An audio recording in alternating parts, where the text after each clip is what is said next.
The times they are changing in Portland's public schools.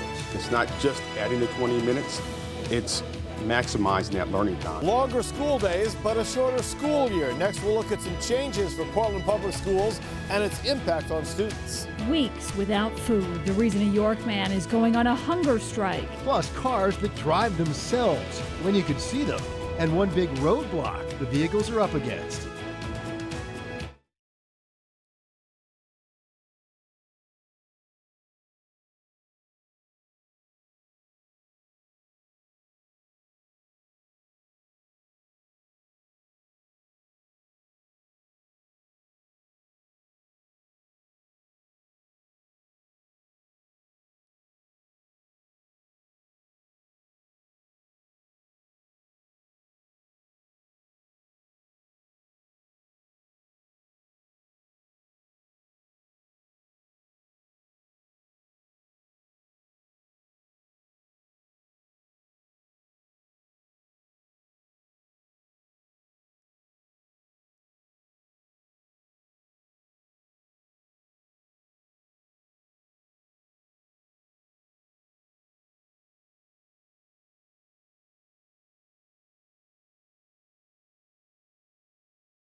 Now, CBS 13 News is on your side, live at 5. I definitely think that it's necessary for us to get more learning time in, but I'm also thinking maybe a little less homework. Times are changing for students in Maine's largest school district. Longer school days are coming to Portland. CBS 13's Brad Rogers breaks down these time changes and the reasons why. Starting this fall, there will be a new 6.5-hour school day for all Portland Public School students. Now, the school year will be shortened by 2 days, but Superintendent Emmanuel Kalk says over the course of the year, the longer school day will mean an additional 46 hours of needed classroom instruction. It's not just adding the 20 minutes, it's maximizing that learning time. We have great teachers, we have wonderful school leaders that are going to maximize that learning time for students. Portland, Deering, and Casco Bay high schools will all start at 8 and go to 2:30 in the afternoon. No change for the Portland Arts and Technology High School. I think the longer school days will be a good thing. It depends on the student, I think. Some students need extra time to do work, and some students don't. District leaders considered an 8:35 to 3:05 day for high school students, but they changed their minds after parents raised concerns over their high school children not being able to participate in extracurricular activities or getting home too late to do homework.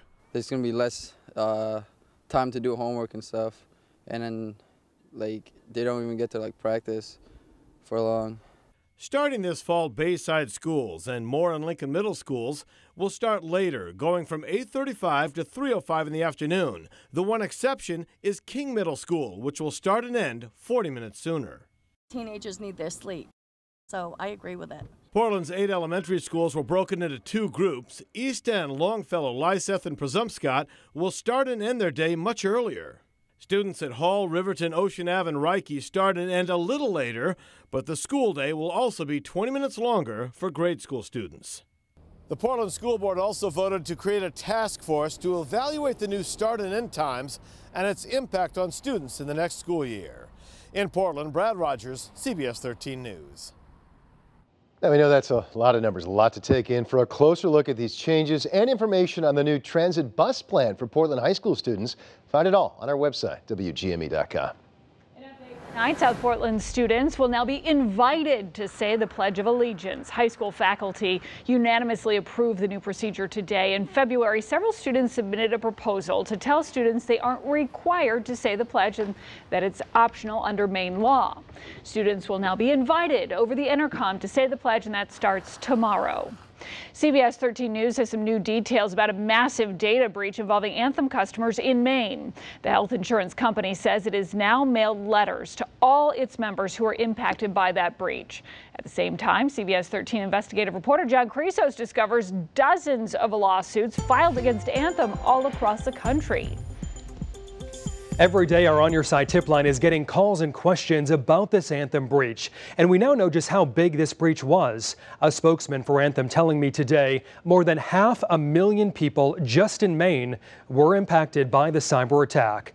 Anthem has been sending these letters to affected customers across the country.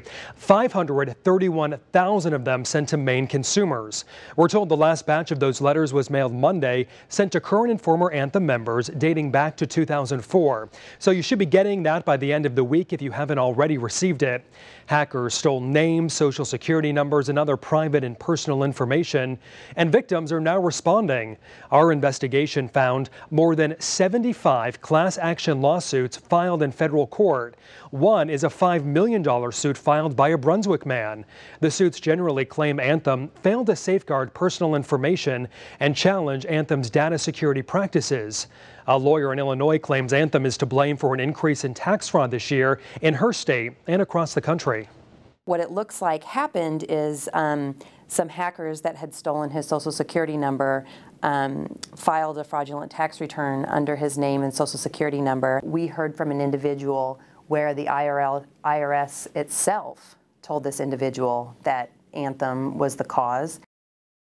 Anthem is not commenting on the pending lawsuits, but the company is offering free credit monitoring and identity theft repair help for 2 years. So even if you didn't get one of those letters and you were an Anthem member at any time since 2004, you are eligible to sign up for those services. We have details on how to do that on our website, WGME.com.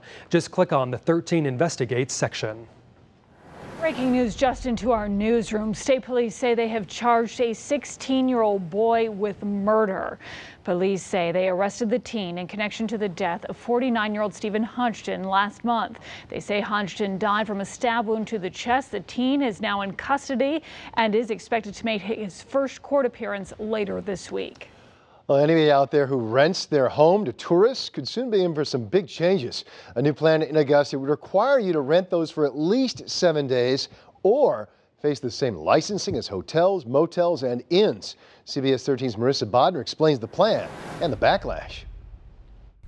Vacation rentals have been a tradition in Maine for years and years and years. For more than 2 decades, Audrey Leeds Miller has been part of that tradition, helping homeowners make a little money off their properties. A lot of people that rent their homes are doing it so they can keep these cottages in the families. They've been handed down from generations. But LD 436 would change the way they do business, requiring homes to be rented out for at least 7 days at a time, or be subject to the same licensing regulations as a short-term lodging place. This is actually a small business bill that will protect B&Bs and your small motels. State Senator John Patrick says the inns and motels have been losing business to rental homes, and this bill would level the playing field.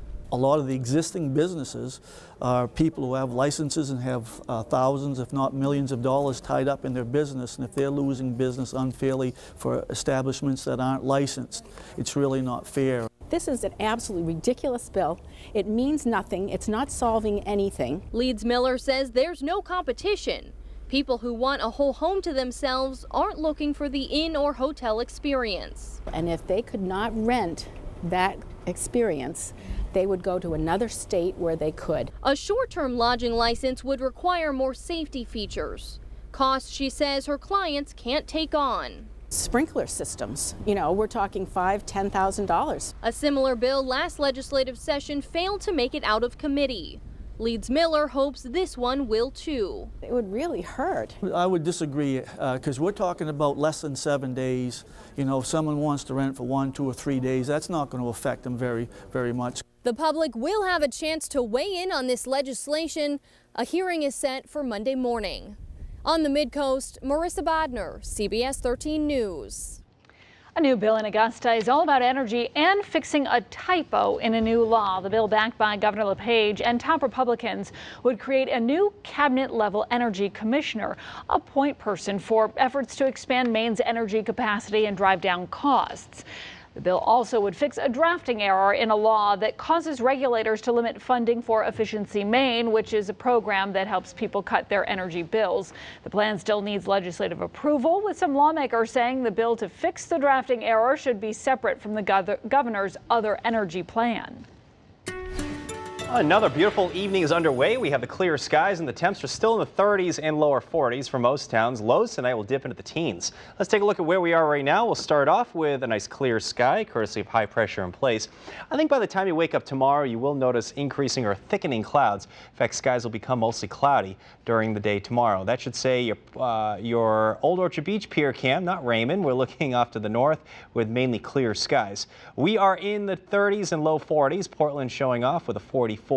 There are many towns still in the mid-30s. Further inland, though, there was a breeze today. That wind is starting to relax. Lows tonight will dip into the teens for most communities, closer to 20 at the coastline tonight, so it will be cold by early April standards.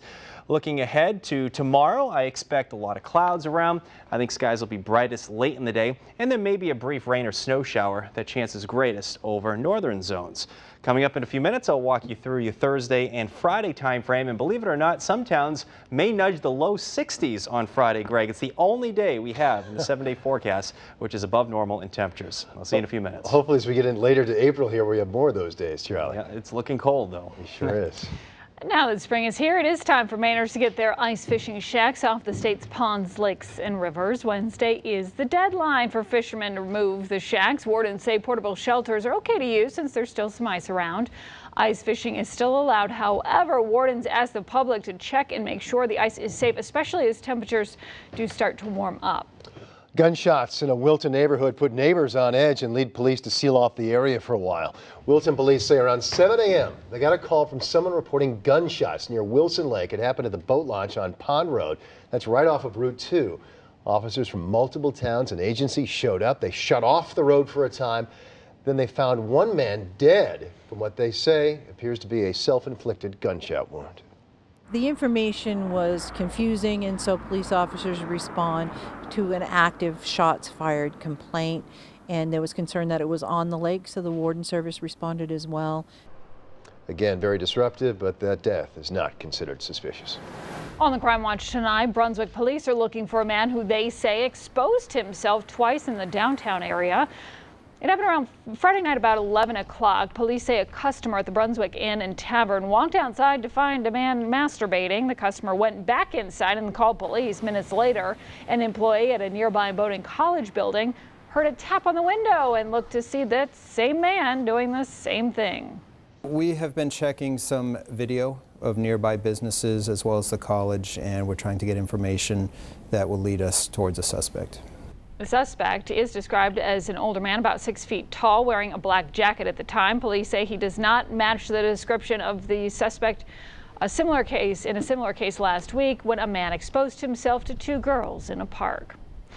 A Newmarket man is facing jail time for assaulting his 8-month-old son. 19-year-old Kyle Smash will spend a year behind bars after pleading guilty to assault and witness tampering. Seacoast Online reports that he shoved his baby boy off of a bed, then asked 2 witnesses to lie to police about why the child was hurt.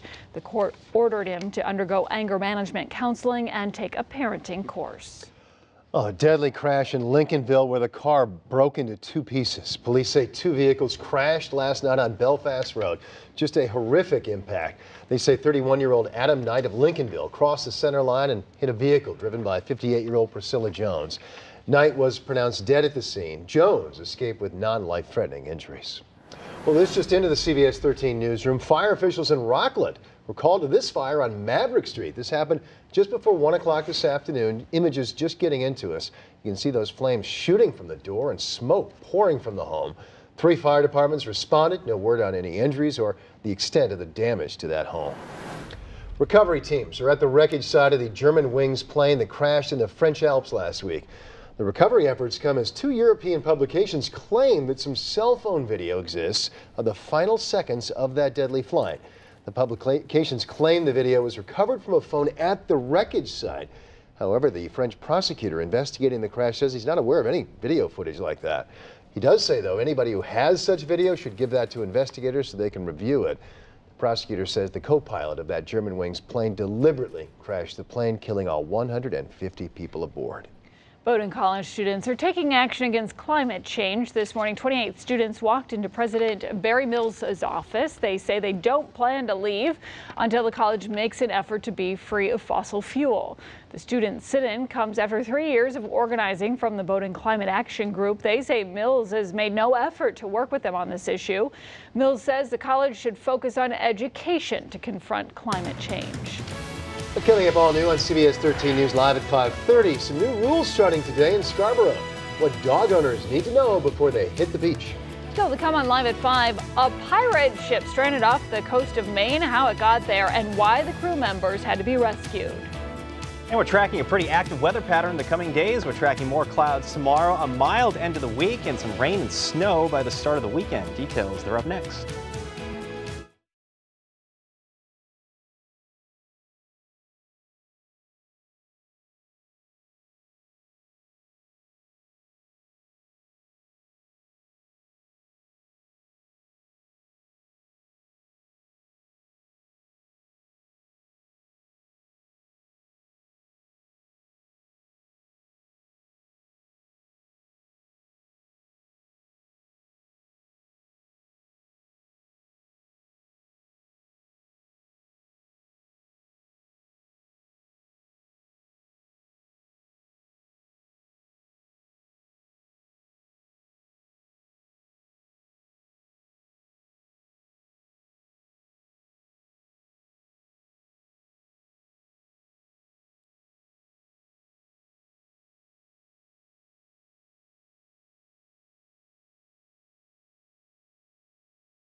Mobbed in the summer, like grossly mobbed. Yeah, I take my friends down, about halfway down. Yeah, that's what I do too.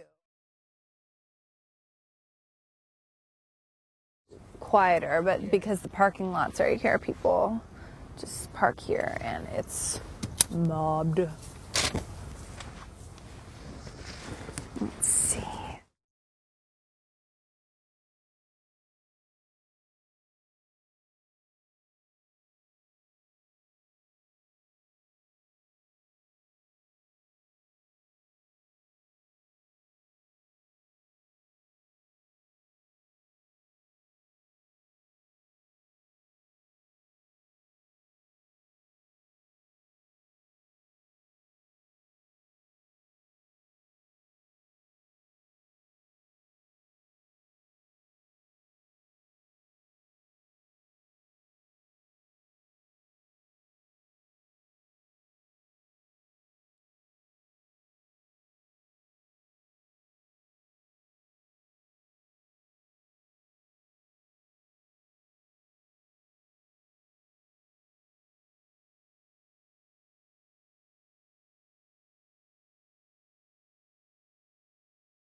Now, your CBS 13 Weather Authority forecast.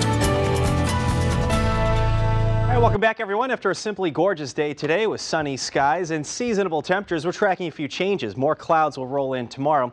And if anything, we're actually looking at a little bit of a warm-up by late week. It's only one day in the 7-day forecast. Most of our 7-day looks seasonably cool, though. Here's satellite radar tonight. We're looking at a nice clear sky, courtesy of high pressure in place. Look back at your time lapse. Old Orchard Beach, a few folks enjoying a nice little walk on the beach. Low tide, of course. And notice the nice deep blue sky. We're going to keep that through the first part of the night. By the time you wake up tomorrow, I think there will be more clouds on the increase, or thickening clouds early in the day.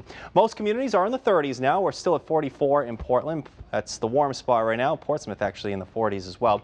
These lows will actually fall into the teens for most areas tonight. So tonight will be a chilly night, certainly by April standards. The sun will shine right until our sun sets tonight. Should be a pretty nice sunset. Some of these clouds to our west will try to get in here late tonight into very early tomorrow morning. Notice there's actually a little round of rain showers right here moving through the Great Lakes. Some of that should get into our neighborhood, especially over northern zones during the day tomorrow. Not every town's going to get a shower, but don't be surprised if you get a quick rain or snow shower.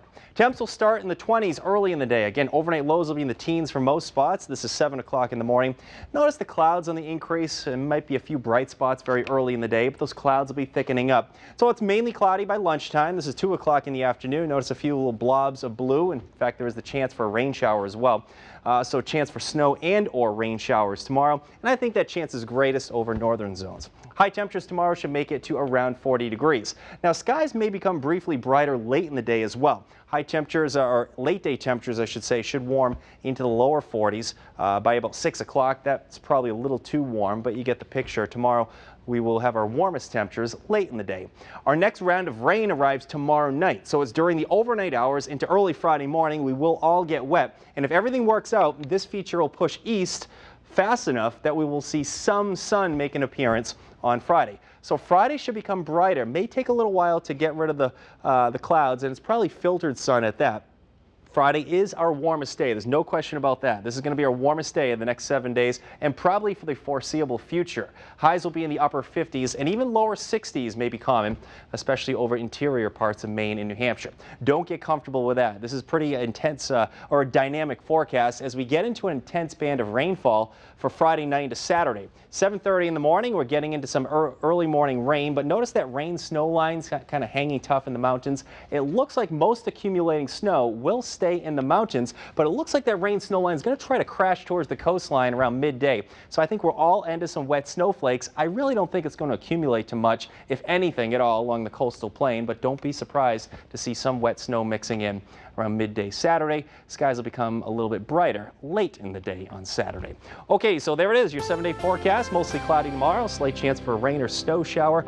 I think on Friday we'll have brighter skies, some rain showers and early in the morning. A steadier and heavier rain Friday night into midday Saturday, ending in some wet snowflakes. There's a chance for a snow shower on Sunday, your Easter Sunday. Monday looks okay at this point, and it looks like another wintry mix is possible for Tuesday and again on Wednesday. So you have to laugh. I mean, we're heading deeper into April in the 7-day forecast. It only gets colder with the chance for more wintry mix. It's probably mainly rain at the coast, but inland areas could see very funny. April Fools. Yes. Where are the 60s? More 60s, Charlie. I wish I could say that was the case. So do we. Down the road. An update tonight on that stranded pirate ship off the Maine coast. A Canadian tall ship called Leanna's Ransom became disabled out to sea on Monday when its engines failed and its sails then wrapped around the mast. 9 crew members had to be rescued. Tonight, the vessel, which is a replica of a pirate ship, is in Elliott. It was towed there by a fishing boat. One of the crew members, by the way, was hit in the head while getting into that rescue boat. He is expected to be okay. Meanwhile, the ship will undergo repairs in Elliott. More on that ship's arrival tonight on CBS 13 News at 6. Stick with the sea theme here. Maine fishermen are weighing in today on a plan to limit the amount of scallops they can harvest. A state lawmaker wants to limit fishermen to 90 pounds of scallop per person per day. Fishermen say that cap will make it more difficult for them to make any money. But some lawmakers say that cap is necessary to make sure the popular shellfish are sustainable. Fish markets say they aren't sure what the proposed cap could mean to the price for you, the consumer. Coming up, a vote to close the school, which school is at risk, and how faculty at other schools could be affected by the proposed budget. Well, it's making strides to help your heart. More on the call to get outside today and how you can improve your health in just 30 easy minutes.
Mic check 1, 2, 3. Coming up, we'll tell you where you can't take your dog off leash on the beach in Scarborough.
You're watching CBS 13 News.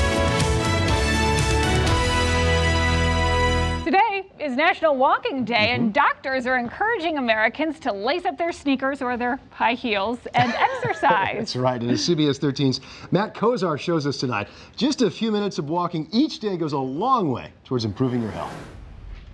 Nurse Mary Napier is taking a stroll with her co-workers at Mount Sinai Hospital in New York City. You can walk everywhere. You can walk to the supermarket, you walk to the gym, you walk most places that you want to go to. They're taking part in National Walking Day. The American Heart Association is calling on Americans to get out of their seats and take a 30-minute brisk walk. Cardiologist Dr. Kevin Dunsky says walking has many health benefits. From a cardiovascular perspective, it's essential. It helps reduce the amount of heart attacks, strokes. It helps reduce cholesterol. Beyond heart health, research shows walking can also reduce the risk of breast and colon cancers. Using our muscles, getting our heart rate and our heartbeat moving is really important. Doctors say you should keep a journal to track how many miles you're walking each day, week, and month. And you should encourage others, like your family, to participate. Or in Mary Napier's case, her patients. You can't expect your patients to walk if you're not doing it, or you're not setting an example. She says she walks a mile each way to work when she can. Matt Kozar for CBS News, New York. One study, by the way, shows that your life expectancy can be increased by 2 hours for every hour you spend walking. New York man goes on a hunger strike for nearly 3 weeks, all to avoid becoming homeless. James Kenses started his hunger strike 20 days ago. He says he's trying to find a new home in York before the place he rents is sold next week. Friends say Kenses is a recognized historian, but also is disabled, and he only gets $650 a month for housing from Social Security. He says he's trying to raise awareness about the difficulty of being disabled and only living on Social Security. Town officials say they're discussing plans to pay for Kenses' storage fees while he finds a new home. Well, coming up, another religious freedom bill is popping up, but it is losing major support. What the Arkansas governor is now saying about the bill, similar to Indiana's controversial law. New signs up at Pine Point and a new leash law in effect in Scarborough. Coming up, we'll tell you where you can't have your dog off leash on the beach.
CBS 13 News is on your side, live at 5:30. Some new leash rules starting today in Scarborough. These come after federal pressure after an unleashed dog killed an endangered plover chick on Pine Point Beach back in July of 2013. CBS 13's Jennifer Long joins us live from Pine Point Beach right now. Jen, what changes go into effect today?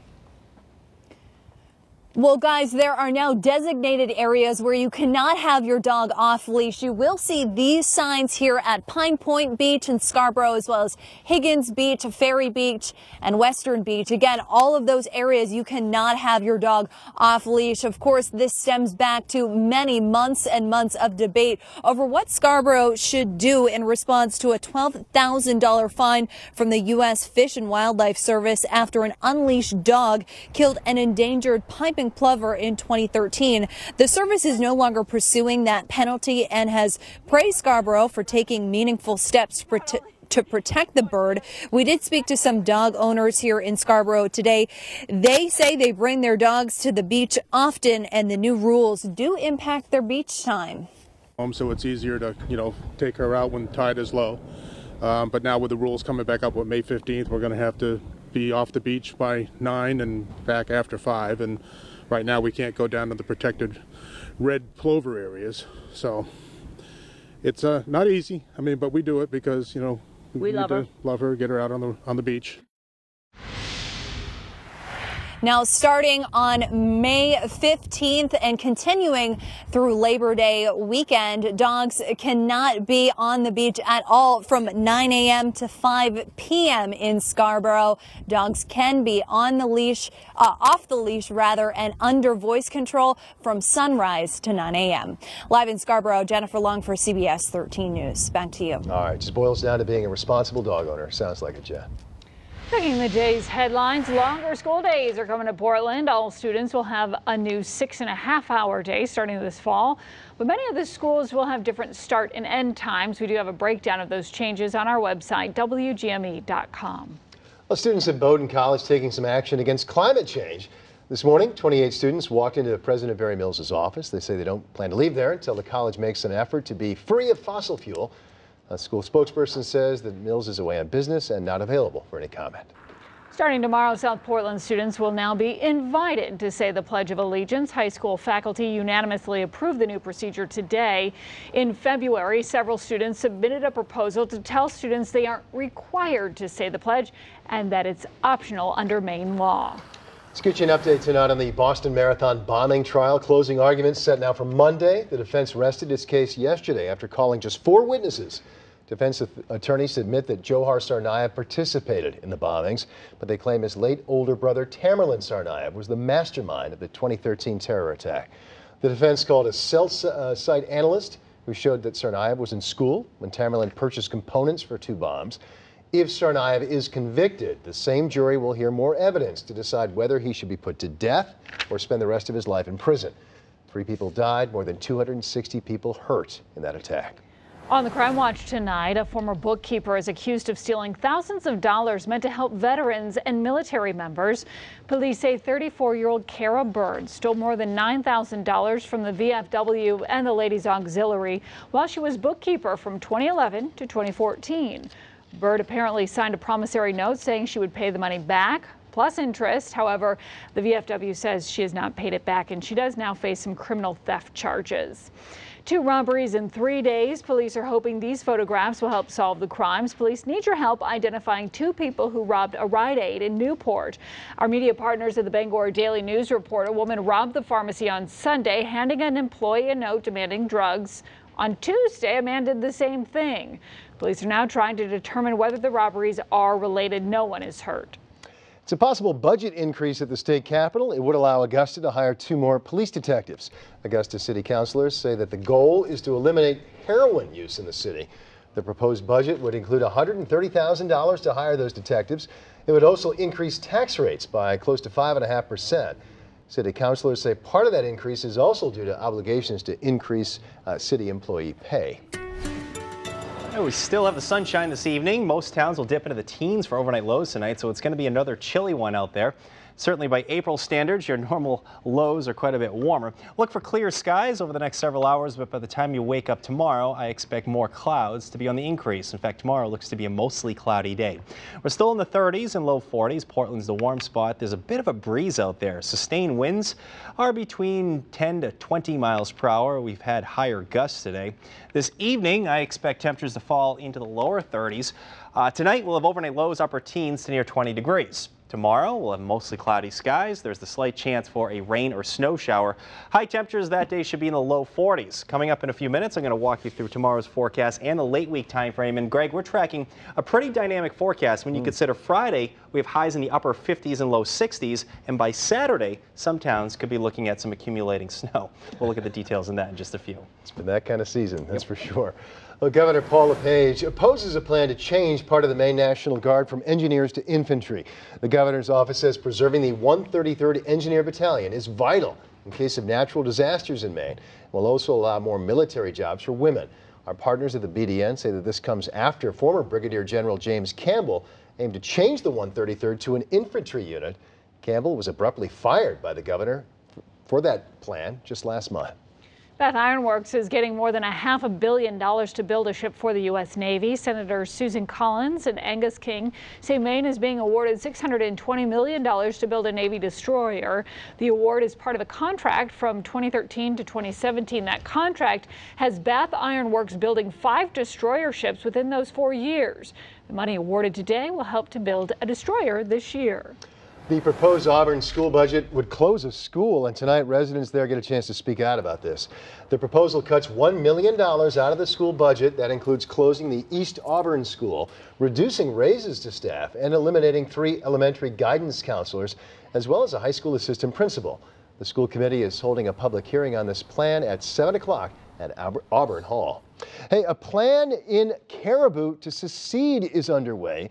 The Caribou Secession Committee, it's called. They say they have petition signatures and enough of them to move forward, and they now plan to proceed to a public hearing.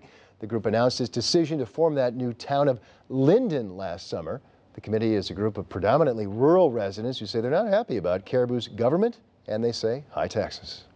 Former gubernatorial candidate Elliot Cutler will lead a new center for the University of Maine. Chancellor James Page says Cutler is the new CEO of the Professional and Graduate Center. School officials say the center's goal is to allow business and law programs to work together across the UMaine system.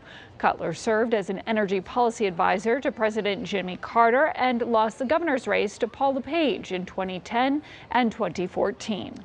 The governor of Arkansas announced today that he will not sign the state's religious freedom bill as it's worded right now. Indiana, of course, approved a very similar law just last week, setting off a national firestorm. But as Adriana Diaz reports, Indiana lawmakers are now working to clarify the language. Good morning. Arkansas's governor is asking the state legislature to make changes to its religious freedom law. This is a bill that in ordinary times would not be controversial. Supporters say the bill that lawmakers passed Tuesday is the same type of legislation that already exists in 20 states, patterned after a 1993 federal law. But opponents say the bill's language has strayed from the federal law and that its true intent is to allow discrimination against gays. Facing intense political pressure, including opposition from Arkansas-based Walmart, Governor Asa Hutchinson reversed his initial decision to sign the bill. The bill that is on my desk at the present time does not precisely mirror the federal law. Here at the state capitol in Indiana, lawmakers are working long hours to add language to the state's newly approved religious freedom law following widespread criticism. Intolerant of discrimination of any kind. In Fishers, Indiana, the mayor issued a proclamation Wednesday morning that states all are welcome to his city. Regardless of the intent, the motivation, or even the legal technicalities of this particular law, we're feeling the effects on an economic development perspective right here in Fishers. The economic impact could also be felt this weekend when Indianapolis hosts the Final Four college men's basketball tournament. Adriana Diaz, CBS News, Indianapolis. As you heard, a number of states have similar laws to this, and at the same time, more than a dozen states are considering enacting religious freedom laws. Still to come, a century-old structure could see new life. What one group wants to do with the Deering Oaks Castle. Plus, driving across the country without a driver. what automakers are saying about self-driving cars and the major speed bump that needs to be addressed.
Watching CBS 13 News.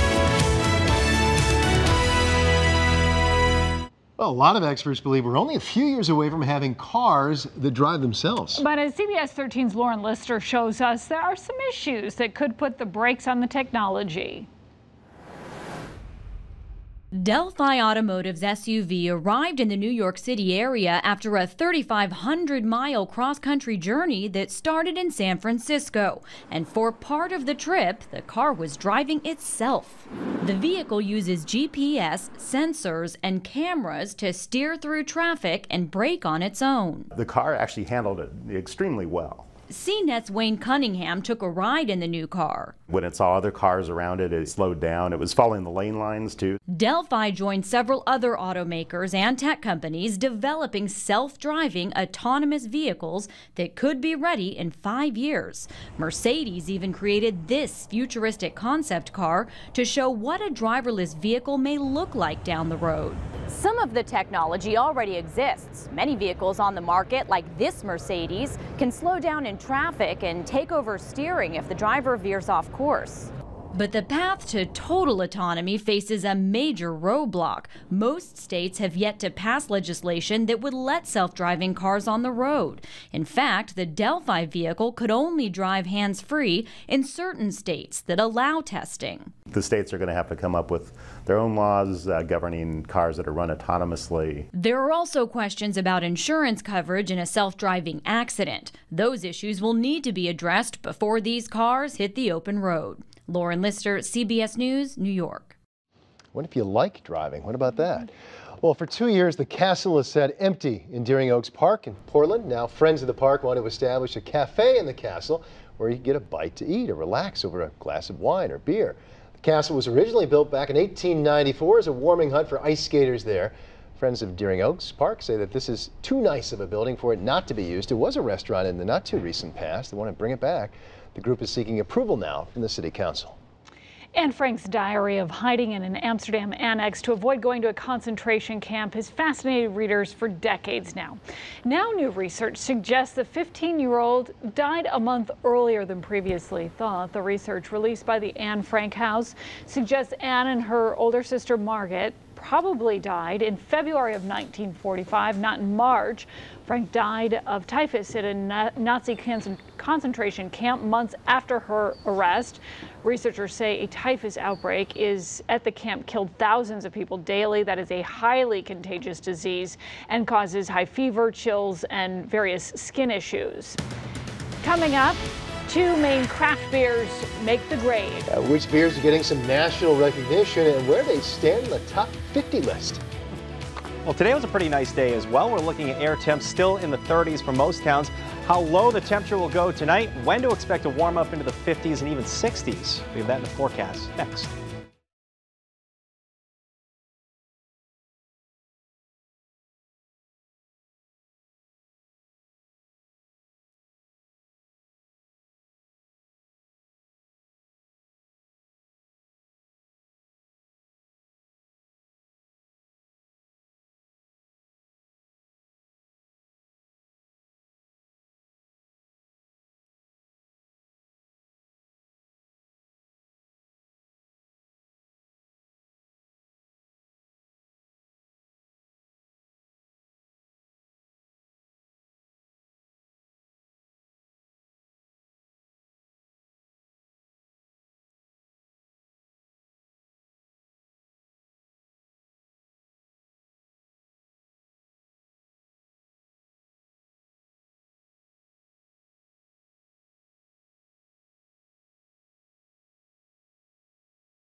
Now, your CBS 13 Weather Authority forecast.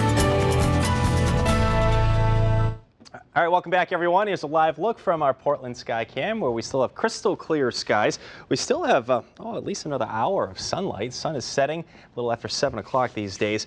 I expect a mainly clear night. By the time you wake up tomorrow, there will be more clouds thickening up. We'll start off tonight with our 3-day forecast, which includes more clouds than sun tomorrow. There's a slight chance for a rain or snow shower. By Friday, I expect at least a little bit of sun making an appearance.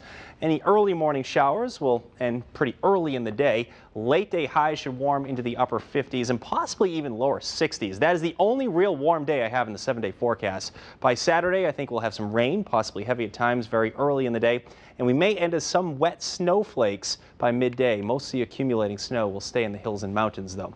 Things are quiet right now. We have clear skies in place. I expect the clear skies to remain in place through the overnight hours. Look back at your Old Orchard Beach Pier Cam time lapse. A few folks enjoying a nice little walk on the beach there. We'll continue that trend for the next couple of hours here with the clear skies. And again, that sun is setting a little after 7 o'clock. We're still looking at temps in the 40s along southern and coastal areas farther off to the north, and over the interior, we're slipping into the 30s. So the only real complaint today might have been a little bit of a breeze. Air temps actually made it a few degrees warmer than I originally anticipated. We made it into the mid-40s in Portland today, which is about normal. Normal high is about 47, actually 48 degrees for this time of year. North southern zones, a few spots are still in the 40s. Mid-coast Maine, upper 30s and low 40s. Central Maine's running in the 30s as well. Back in the mountains, there are a few spots flirting with the upper 20s already. Notice Mount Washington, though. That sticks out, doesn't it? At 6,000 feet in elevation, they have a temperature of 5, so there's some colder air aloft. Skies are clear, but right behind me, there's a little round of clouds. This little pencil-thin line of clouds and even rain showers will try to get in here tomorrow.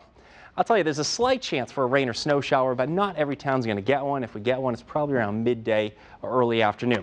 Here's how it plays out. Thickening clouds tomorrow morning, 7 o'clock. We're starting the 20s. Overnight lows will actually slip into the teens tonight. So tonight will be cold by early April standards.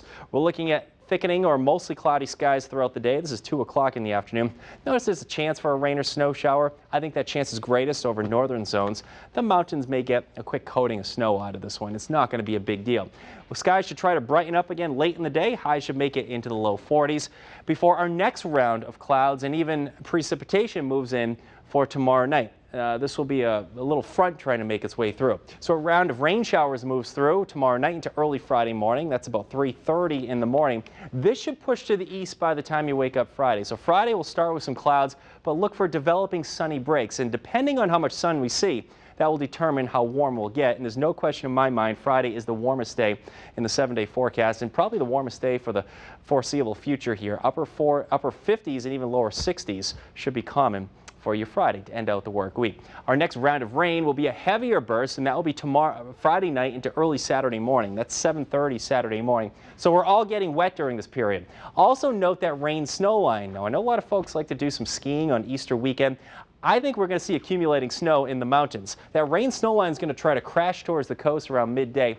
Now, I don't anticipate much, if any, accumulation along the coastal plain, but in the mountains, there could be several inches of snow that accumulates. I think even the coastline will end as some wet snowflakes around midday Saturday, followed by partial clearing to end the day. Easter Sunday, just a chance for a snow shower. That day should feature some sun. It's going to be a little chilly, though. Speaking of chilly, upper teens to near 20 tonight, mainly clear. It's going to be chilly with overnight lows in the mid-teens over the interior. I think low 40s will do it for highs tomorrow. We're brightest late in the day. It's a mostly cloudy day. There's a chance for a rain or snow shower. Winds will turn over to the south around 10 miles per hour. Now, your 7-day forecast calls for mostly cloudy skies tomorrow. If we see any rain showers on Friday, it's very early in the day, but there will be a steadier rainfall moving in Friday night. Now, our steadiest and heaviest rain will probably be Saturday morning and will probably end as some wet snowflakes. Even at the coastline, most of the accumulating snow should stay in the hills and mountains. By Sunday, there's a slight chance for a snow shower with highs in the low 40s. And another wintry mix is possible Tuesday and Wednesday of next week. So enjoy Friday while we have it. Yeah, I think there's a narrow window in there where it's going to get warm around here. And depending on how much sun we see, that will determine how warm we'll get. But 60 is not out of the question. Sounds good. Yep. Well, congratulations tonight to Shipyard and Allagash breweries. They made the list of the top 50 craft breweries in the country. Shipyard came in at number 25 on this list, Allagash at number 42. The list was released by the Brewers Association, a trade group representing small and independent craft brewers. Now, the only other northern New England brewery to make the list was Long Trail out of Vermont. The rankings are based on the volume of beer produced. You may never run out of dog food or detergent again if Amazon Dash has anything to do with it. Amazon's new Dash button is about the size of, say, a gum pack.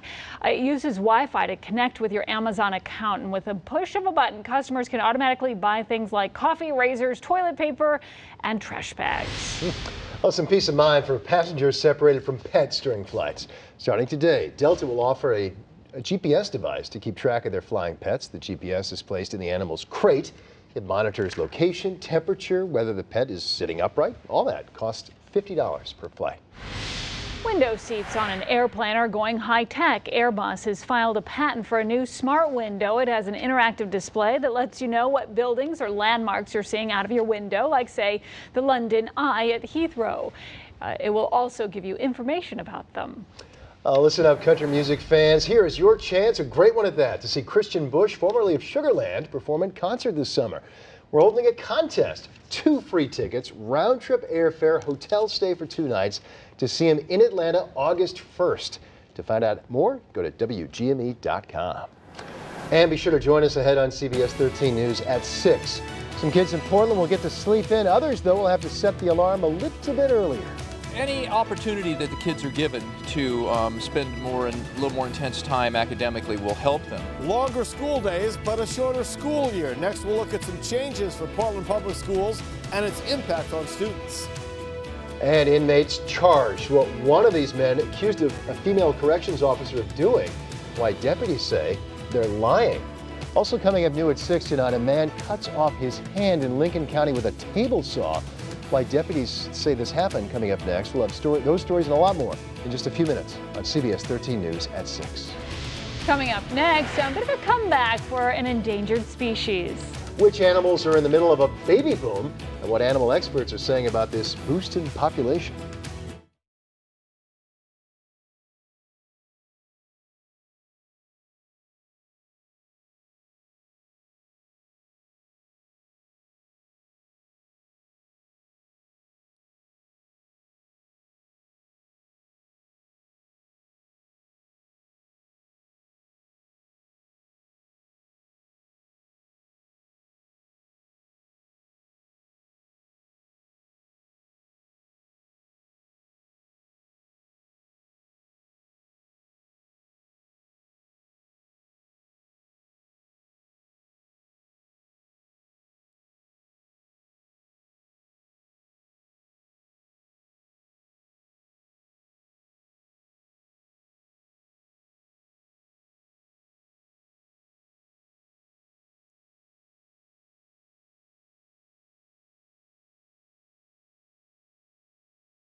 Watching CBS 13 News.